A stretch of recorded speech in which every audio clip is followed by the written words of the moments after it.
Don't. I can't really put it like that. Ah, Good job with the shit shot.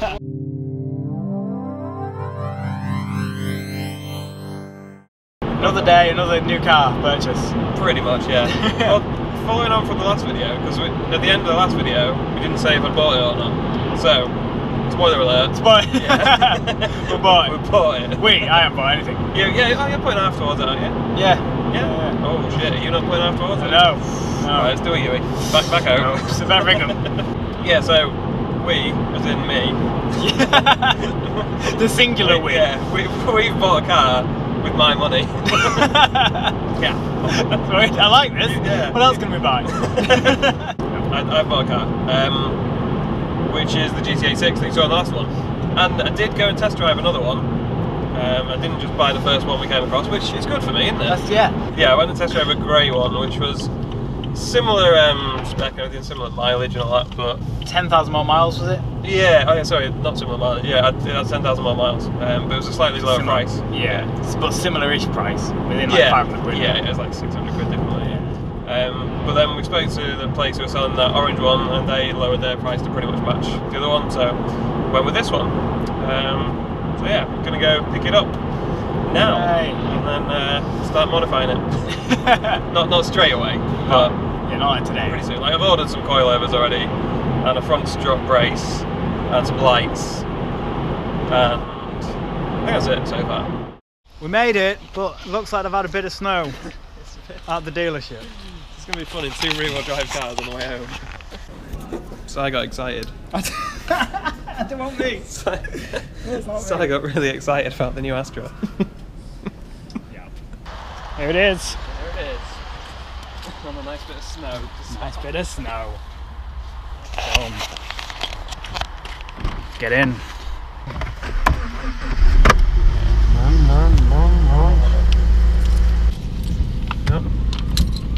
No, it's not what I meant. Oh, they're the opposite way around to most cars. Okay, you push down to turn the lights on. faster. It's got a funny like thick glass. Yeah, it's like a glass rim, isn't it?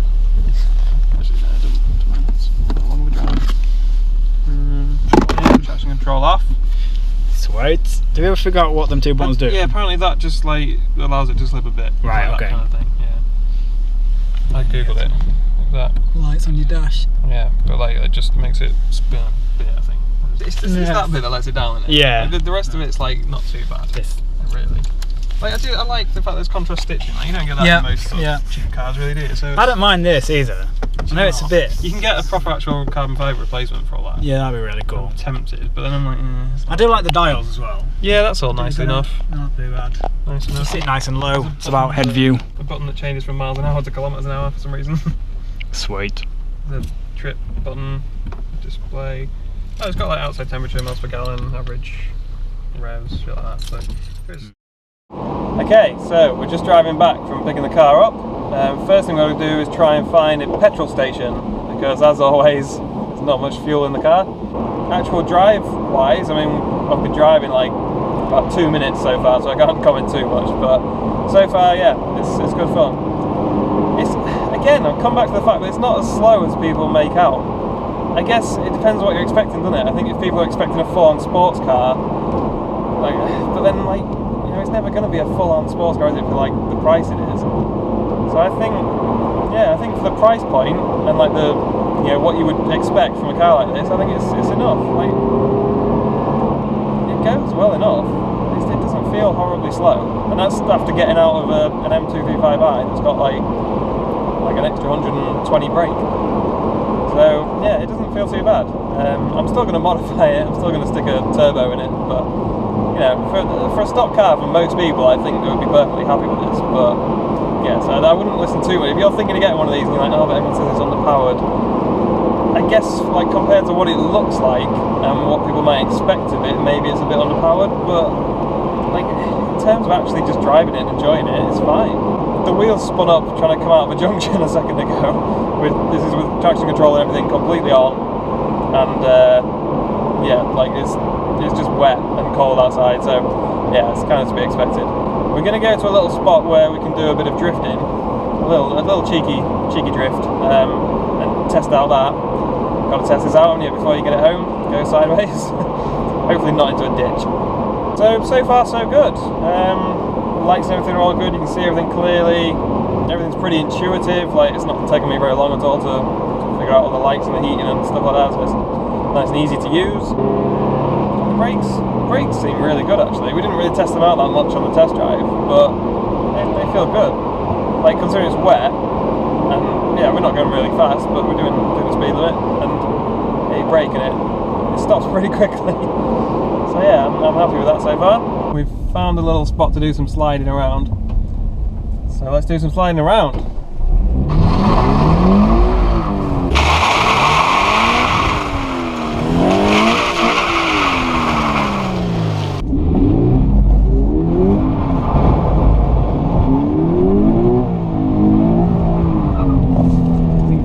Yeah, we kind of ran out of light yesterday. And also I've got a proper microphone on now, so you should be able to hear me a bit better.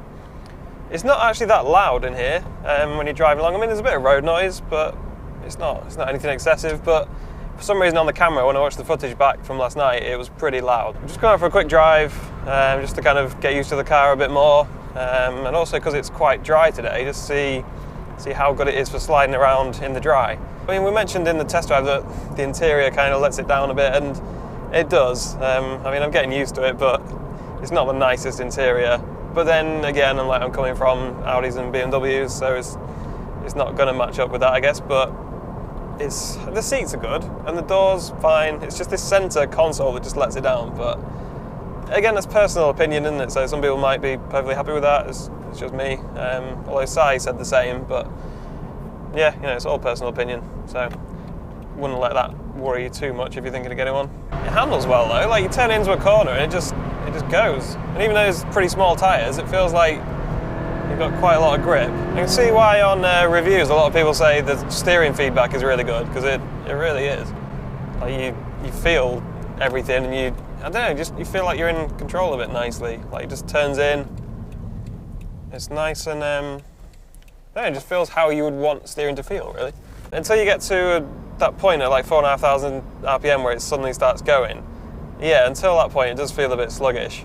Like, the low RPMs is not great. I think that's why in a lot of reviews people say, you've really got to keep it high in the RPMs, keep sort of ragging it. What else? I mean, I can't really comment on fuel economy and stuff too much yet, but so far it seems to be pretty good. We drove about 60 or 70 miles yesterday, and did a few donuts and things, and just generally thrashed it, and it's only used less than a quarter of a tank, so not too bad. It says an average of 30 miles per gallon, and I reset it before we set off yesterday, so that's quite good going, really, considering, like I say, I've not been taking it steady. I don't know if I like the sound of it or not, to be honest. Like, it's very different. It's very sort of raw, kind of mechanical sound, which again is quite different to the BMW that, it's quite bumpy as well. Quite different to the BMW that I'm used to driving, which is kind of smooth and soft. I said earlier that this thing's got quite a bit of grip around the corners. No, that was a lie. This thing has got no grip around the corners, and I know that's what a lot of people praise it for. It's actually quite sketchy in the wet. Like, I went around a fairly tight corner earlier, traction control like half on. I wasn't going really fast or anything like that, and it just started to slide. Like, I did not mean it to. It was it's very slippery, which is a good and a bad thing. It's good because it makes it fun, you can slide around at low speed without a problem and enjoy it. It's bad if sorry, just overtake this guy. It's bad if you're not expecting it to slide and it just goes like it did earlier. It's tricky sometimes. Like, you can be going around a roundabout and it's just like, it's the front tyres as well. The front tyres have got no grip either, so you'll be understeering and then oversteering, and it's just a bit of a handful, to be honest, like on relatively low speed things, which is quite surprising. I find it hard to believe that they've made something this slippery intentionally, because it's borderline dangerous sometimes. Yeah, I'm surprised that they sell it like this. I mean, the person who sold it said that they were scared to drive it, apparently, and I thought, that's a bit ridiculous. I was like, stupid person, doesn't know how to drive. But I can see that. Like in the cold, wet conditions in winter, I can see this being a bit of a nightmare to just drive around without sliding. Which for me is fine because I bought it to slide around. But I think if this was your only car and you had to drive it in pretty tricky conditions, I wouldn't like to be doing that. I mean, if you get some better tyres on it, I'm sure it changes completely. But the stock tyres, it's a bit slippery. It's a low-speed roundabout, and if we just kind of turn in quite tight and give it a bit of power, it just does that.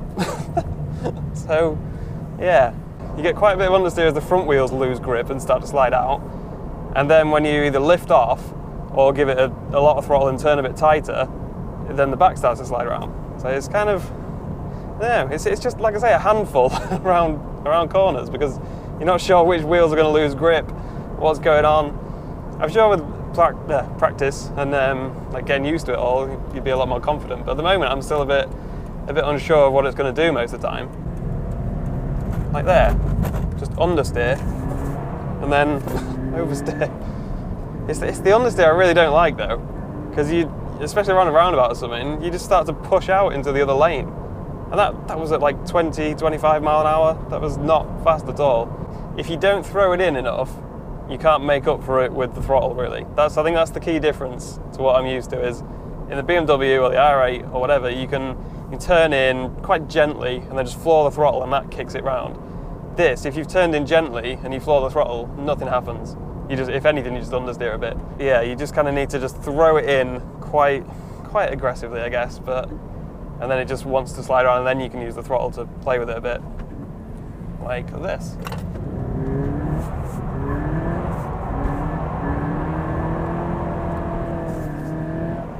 Yeah, fun. It's great for what I want it for, which is to just slide around, have fun, without going stupidly fast or being really dangerous. So yeah, I'm loving it. We'll do a proper review of it at some point, but for now, yeah, so far so good. It's a good base car to start modifying, and yes, it's enjoyable already, so all good. But yeah, we'll have plenty more videos, I'm sure, of this coming very soon.